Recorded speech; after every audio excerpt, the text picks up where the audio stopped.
punishments for drug dealers and drug possessors was very, very harsh. But since President Obama has been in office, the legislator has actually modified the rules so that they're more fair in terms of punishments for crimes that are done. So I know this is a serious topic, and I know a lot of people are talking about it, but whenever you have, unfortunately, you get politics involved in it, and people are looking at the president going, well, wait a minute, why should every president kind of get this free pass at the end of their administration to kind of make the record correct? Right. I agree with what you're saying, and what everybody's thinking is that we have appeals processes and stuff like that. Yeah. But sometimes people fall through the loops, especially in situations such as this. The law was not very fair when it came to drug offenders. The law was fixed, but the problem is the law was not fixed retroactively. So what the president is doing is he's going back, handling some of the people that really didn't get a fair share, fair outcome, and he's kind of helping them out, bringing a lot of them. Why wasn't it fair? What happened that those guys and gals did not get a fair trial? It's just the way the law was written. The law was written in a very harsh manner, and the law was actually modified to where it's still, in my opinion, pretty harsh, but it's not as harsh as it was. Let me give you an example. Okay, before, if you were charged, if you had in your possession 50 grams of cocaine, which is about, it's not that much. Right, okay. You would get a minimum mandatory of 10 years in prison, which is insane because that's just an amount that someone could have with them on a Friday night if that's what you dabble in. It was very, very intense. Now that law has been modified to 280 grams for a minimum 10-year sentence. 280 grams is just over a half a pound. So when you think of it in terms of pounds, it's not that much. Well, but it's still, it's heroin still, right? I'm actually talking about cocaine. It's not, it is serious, but it's not what the legislator was thinking about when they wrote this law. They were thinking of it as a trafficking law, someone who's trafficking. But through a little loophole in this law, the way it was written, people that possess it are actually being charged with trafficking crimes. Wait a minute, so I thought you had to prove that somebody was actually selling it, because isn't trafficking, in quotes, selling the drug to other people? That's the main part of the law, but then there's a little segment that says, and by the way, if you're possessing XYZ amount, that's trafficking too, even though you're just having it in your house. It's awful. Okay, so do you have clients that you have worked with that you're trying to get their sentences? Now, I can't say the word reduced, or is that what you're still, can that still happen or not? You can say reduced, and it is, the term is called clemency, getting a clemency, which is similar to a pardon. In Florida, it's called clemency, not a pardon. But yeah, I do have a client that I am working with to help him out in that instance. What happened with him is actually really sad. The man just got done doing a surgery. He had cancer. But because of his cholesterol levels, he wasn't being prescribed very much pain medication. He was in a lot of pain, as you can imagine, having leukemia and having just finished his surgery. So he did go out and get painkillers on his own. And what he got was just a little pill bottle about this big. Well, so where did he buy it from? On the street? He didn't buy it on the street. Okay. I mean, well, you definitely should get in trouble for that. Right. But pain pills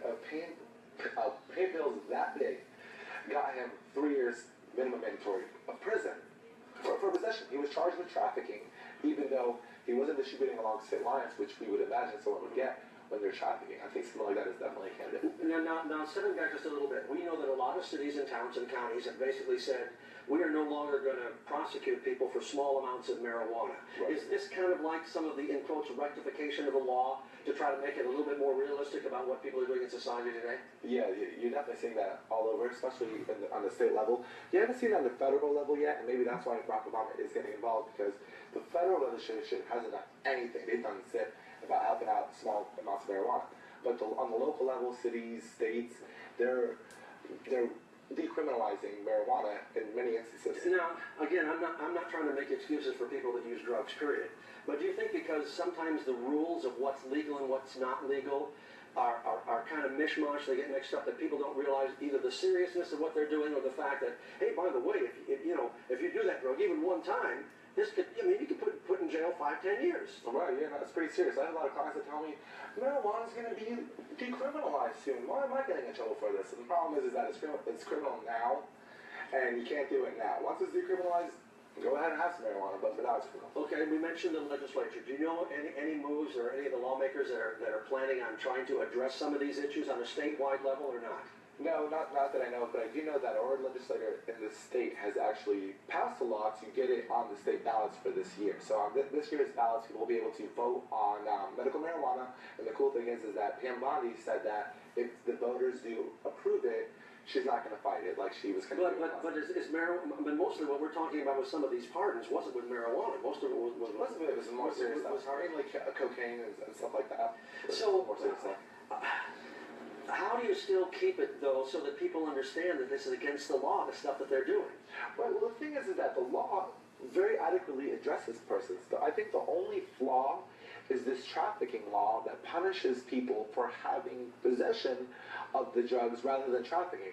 I think the simple possession laws are right where they should be. If you possess drugs, those laws are fine. But when you go into that strange area of having an amount equals trafficking, that's when you're getting these really absurd consequences. And I think that's what the president's addressing. And the last thing that I know that this gets to be controversial, minimum maximum.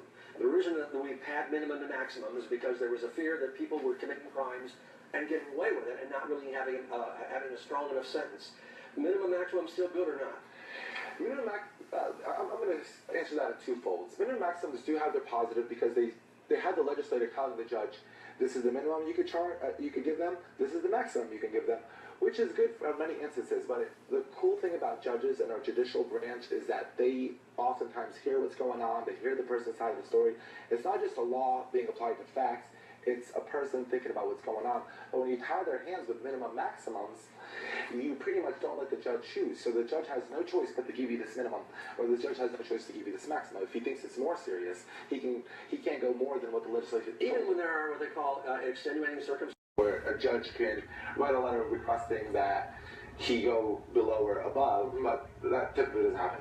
Well, that's interesting because, what people are concerned about is that President will all of a sudden go beyond just these drug offenders and get more serious criminals. And, of course, the old controversy about what's going to happen to Gitmo, too, is all mixed into there. Afram Malki, that's your law firm. We call Malki Law Firm. Thank you for joining us. Very interesting topic, and we'll have to see how many pardons and what kind we're going to initially see, because apparently it's not over yet. We're at 562 and counting. By the way, that's not the most of any president, but it's the most since Calvin Coolidge. So that's last century. Yeah, so that's quite a while. Right. Afram, thank you so much. Thank you so much. Now, as for the two presidential candidates, Hillary Clinton supports legislation